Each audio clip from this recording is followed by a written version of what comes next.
Buya na yung ngipon. Oh. Tangtang na isa.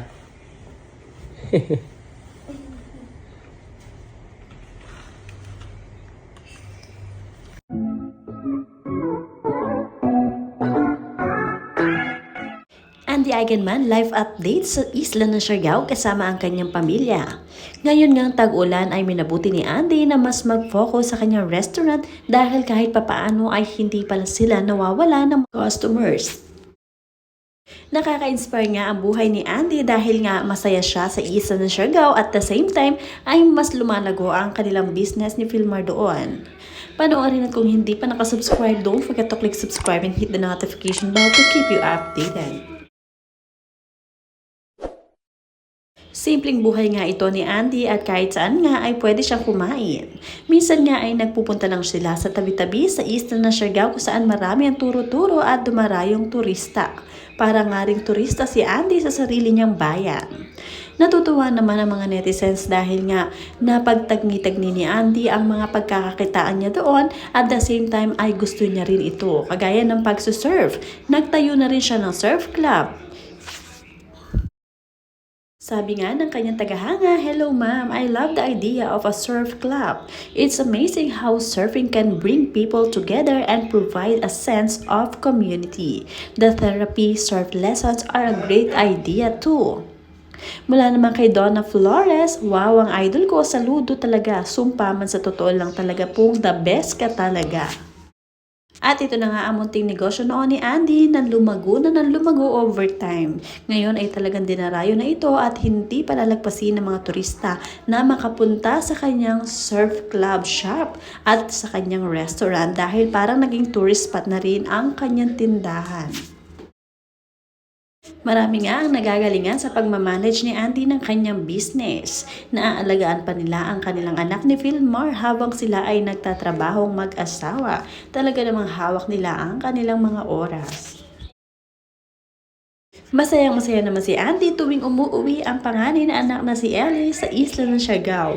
Dahil nga talagang nami-miss nga nito ni Andy dahil matagal sila bago magkita dahil sa nag-aaral nga si Ellie sa Manila sa piling ng kanyang daddy Jake. Sobrang masayahin naman ang anak ni Andy, ang mga anak na sina Lilo at Kowa. Simpleng bagay lang, talagang napakadali nilang pasayahin. Napakasisimpleng mga bata. Talagang walang problema si Andy sa pagpapalaki sa mga ito dahil lumaki talaga sila na very low-key lamang ang kanilang buhay.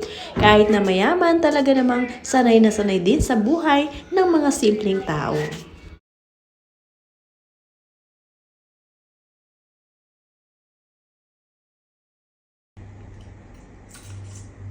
What are you doing, girl?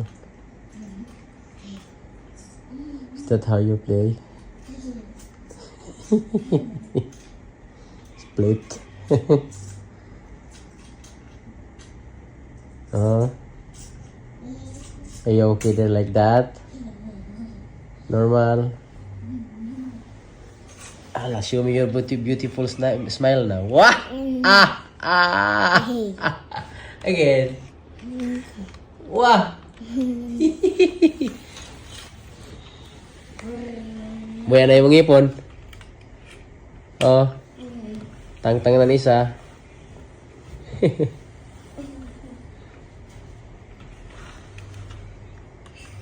Si Kowa naman ay lumalaki rin naman very sweet little boy. Talaga natutuwa si Ade dito at every time makakakita ng bulaklak si Lilo ay pumipitas ito para ibigay sa kanyang mami Andy. Napaka-sweet talaga. There and then they needed to catch. They also trying like that to catch fish.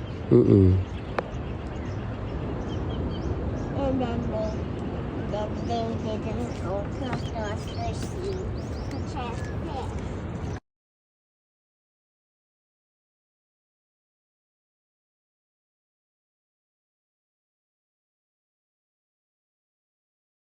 Natuwa naman si Philmar sa kanyang little girl na si Lilo at talagang todo sayaw at nakaka-good vibes nga ito kaya naman naisip niya na i-video. Si Lilo nga daw ang mini version nitong si Philmar Alipayo kaya naman talagang malapit na malapit sa kanya ang batang ito. Sabi nga ng mga commenter, ang galing ni Lilo parang nagbabalancing lang sa surfing. You're so cutie. Mula naman kay Jocelyn, she's so talented. Little angel, go Lilo, go! Just like mom and dada, wow! Super smart nga daw at enjoy na enjoy si Lilo sa kanyang dancing. Marami nga rin talent itong si Lilo bukod sa isang pagiging surfer. Ay sanay na nga rin itong mag-gymnastic. Lilo, keep being your awesome self. You're growing up to be an amazing person.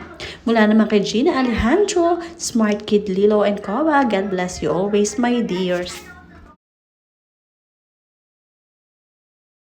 At ito naman ang pasample ni Lilo pagdating sa surfing. Talaga namang go lang ng go dahil sanay na siyang mag-surf. Ilalaban na nga ni Filmar si Lilo sa competition kaya naman sinasanay niya mabuti ang bata. Mula kay Rose Erum, great surfing skill. Future champion, beautiful Princess Lilo. Good job, Idol Filmar. Good luck and God bless. Sa pagiging matiyaga ni Filmar magturo ng surfing, naturuan niya ng maayos ang kanyang anak na si Lilo at madali namang naka-adapt ito sa kanilang environment. Sobrang galing na bata. Talaga namang isa sa magiging surfing champion in the future. Mula kay Cynthia Manzanares, the balance of Lilo is amazing. Go, go, pretty Lilo. More practice then you will be the next champion. Talaga namang hinahangaan mabuti siya ng mga tao at talagang inaabangan ang kanyang pagsusurf kaya naman minabuti ni Filmar na ito ay i-share sa kanyang social media. Mula kay Rosalina de Guzman, Little Lilo, she is the next season for the surfing. Soon champion. Ang galing mo Lilo, the best coach ka talaga Filmar. Well done girl, she has future coming for champion of the world. Mula naman kay Kay siguro, manghibaot man atong balahibo sa emo Lilo girl. Oy, ako intawon anibisan kasi kariling dili, kabalo mo balance pag-drive.